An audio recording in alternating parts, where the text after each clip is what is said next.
Hello everyone, कैसे हैं आप सभी। आई होप कि आप सभी अच्छे होंगे। मैं भी बिल्कुल ठीक हूँ।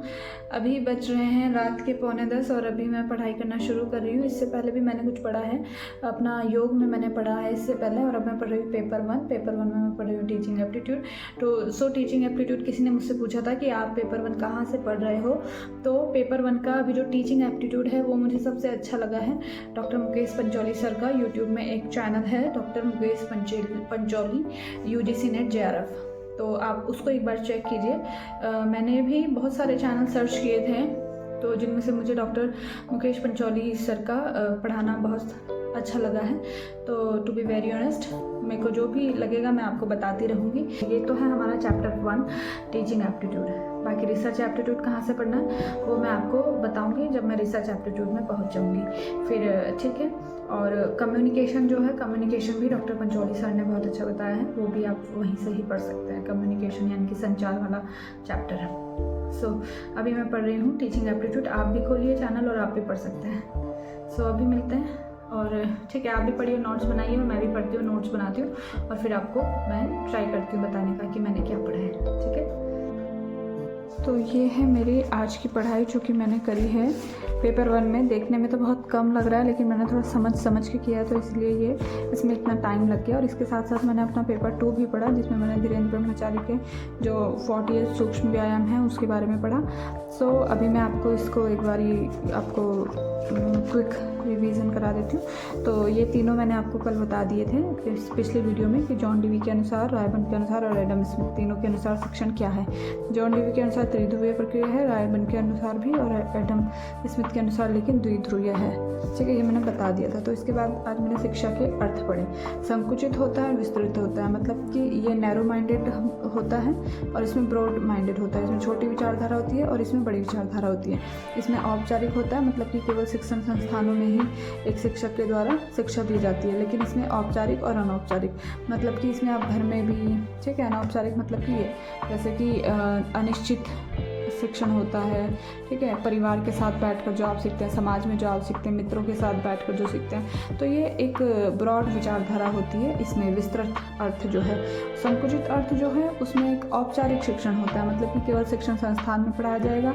एक निश्चित सिलेबस होगा कि भाई आपको इतना सिलेबस कंप्लीट करना है, एक निश्चित समय अवधि होगी, जैसे कि हमारा मास्टर्स का कोर्स होता है, भाई मास्टर्स का ये सिलेबस होगा और 2 साल में आपका मास्टर कंप्लीट हो जाएगा, एक निश्चित समय अवधि।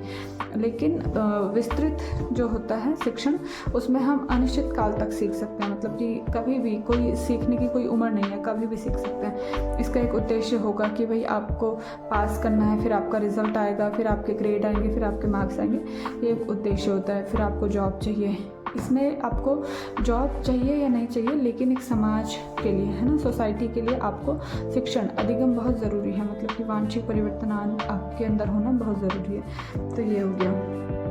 फिर यूनेस्को ने डेलर्स कमीशन एक किया था, डेलर्स कमीशन की 1996 में बनाया था। तो उसकी रिपोर्ट के अनुसार शिक्षार्थियों में मानवाधिकार, सामाजिक है ना, समानता, पर्यावरण के प्रति संवेदनशीलता, सहिष्णुता, शांति, अहिंसा, प्रेम आदि ऐसे बहुत पॉजिटिव वो थे।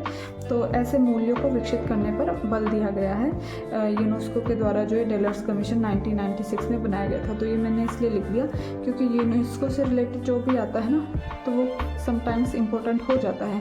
तो क्योंकि ये डेलर्स कमीशन को यूनेस्को ने 1996 में बनाया था, तो उसने क्या रिपोर्ट दी थी, तो उसने ये रिपोर्ट दी थी कि कुछ पॉजिटिव चीज़ें उसने बताई थी कि ये चीज़ें शिक्षण के द्वारा एक विद्यार्थी में होती है, ठीक है। फिर इसमें आगे शिक्षण का अर्थ, मानवीय मूल्यों के विकास पर बल देता है शिक्षण, और इसके जो महत्वपूर्ण तत्व होते हैं शिक्षण के, वो होते हैं शिक्षण और शिक्षार्थी के बीच का वार्तालाप, ठीक है, कि वो क्या बात कर रहे हैं। फिर आती है शिक्षण की परिभाषाएं। तो शिक्षण की परिभाषाएं मॉरिसन के अनुसार देखिए कि मॉरिसन के अनुसार है कि कम परिपक्व व्यक्ति यानी कि शिक्षार्थी, जैसे कि हम कम परिपक्व हैं, हमको अभी अपने सब्जेक्ट का उतना नॉलेज नहीं है। अधिक परिपक्व यानी कि शिक्षक, हम अपने टीचर्स से के संपर्क में आकर व्यवहार में जो परिवर्तन होता है वो है मॉरिसन के अनुसार। तो मॉरिसन के अनुसार शिक्षण जो है एक प्रक्रिया है, ठीक है। फिर आता है बीओ स्मिथ। तो बीओ स्मिथ के अनुसार शिक्षण अधिगम को अभिप्रेरित करता है, ठीक है। और कला अनमोल पर आधारित होता है। तो बेसिकली बीओ स्मिथ ने यहाँ पर कला वर्ड यूज़ किया है, मॉरिसन ने यहाँ पर प्रक्रिया वर्ड यूज़ किया है, इसका ध्यान देना है। क्लार्क के अनुसार आपको राइटिंग समझ में नहीं आएगी, लेकिन मैं बोल रही हूँ, बस उस पर ध्यान देना है। क्लार्क के अनुसार भी ये एक क्रिया है जो कि विद्यार्थी के व्यवहार में परिवर्तन लाना है। बस एक बार आप देख लो, ठीक है, आपको समझ एटलीस्ट ये तो समझ में आ जाएगा कि आपका सिलेबस में है क्या टीचिंग एप्टीट्यूड में। फिर एनएल गेज के अनुसार शिक्षण कला और विज्ञान दोनों है। शिक्षण एक कला भी है और विज्ञान भी है, ठीक है। कला और विज्ञान दोनों के माध्यम से अपेक्षित परिवर्तन लाना विद्यार्थी में। फिर है रियांस की परिभाषा कि दूसरों को सिखाने एवं उन्हें दिशा निर्देशित करने की प्रक्रिया, उनको दिशा निर्देश देकर निर्देशित करने की प्रक्रिया, दूसरों को सिखाने की प्रक्रिया रियांस के द्वारा शिक्षण कहलाती है। फिर उसके बाद आता है जॉन डेवी, ये कल भी पढ़ा था, त्रिध्रुवीय प्रक्रिया है इसके, जिसमें शिक्षक होता है, शिक्षार्थी होता है और पाठ्यक्रम होता है। रायबर्न के अनुसार इसमें भी शिक्षक, शिक्षार्थी और पाठ्यक्रम होता है। ये दोनों औपचारिक हैं, मतलब आप कहीं भी सीख सकते हैं, कभी भी सीख सकते हैं। एडम्स के अनुसार द्विमुखी प्रक्रिया है, जिसमें पाठ्यक्रम नहीं होता, सिर्फ शिक्षक एंड शिक्षार्थी होता है। फिर आ जाते हैं शिक्षण की विशेषताएं कि शिक्षण उद्देश्यपूर्ण होता है, अनुभव के आधार पर होता है, मतलब कि टीचर्स को जो भी अनुभव होता है उसके आधार पर वो हमको शिक्षण देते हैं, पढ़ाते हैं। ज्ञान, अनुभव एवं वैज्ञानिक सिद्धांत, मतलब कि नॉलेज भी होनी चाहिए, सिर्फ अनुभव ही नहीं, नॉलेज भी होना चाहिए टीचर के पास, ठीक है, जो हमको शिक्षण दे रहा है।